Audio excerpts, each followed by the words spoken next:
এই যে দেখুন বন্ধুরা, এটা হলো বাউল লাউ।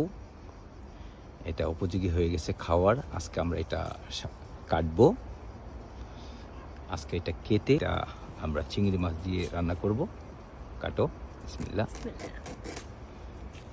ধন্যবাদ। খুব সুন্দর। আজকে আমি লাউ চিংড়ি রান্না করব। সেজন্য নিয়েছি বাগানের কচি লাউ। লাউটা বেশ কচি হয়েছে। আর নিয়েছি চিংড়ি মাছ। কড়াই গরম হয়ে গেছে, আমি দিয়ে দিব তেল।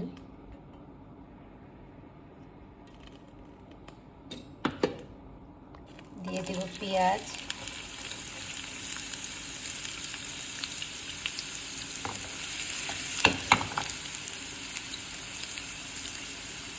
পেঁয়াজ বাদামি কালার হয়ে গেছে, আমি দিয়ে দিব একটু পানি। দিয়ে দিব সামান্য একটু হলুদের গুঁড়া, লবণ, সামান্য পরিমাণ মরিচের গুঁড়া।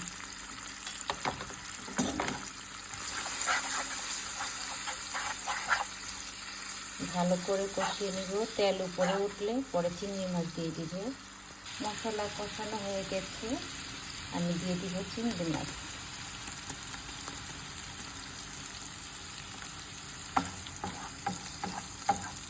ভালো করে কষিয়ে নিব।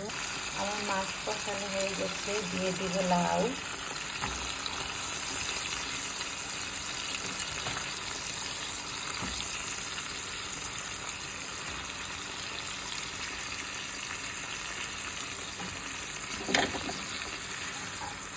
লাউ দেওয়া হয়ে গেছে, আমি ভালো করে নেড়ে নেব।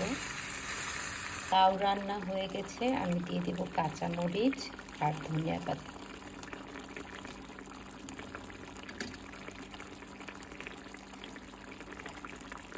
সবাই ভালো থাকবেন, সুস্থ থাকবেন। আল্লাহ হাফেজ।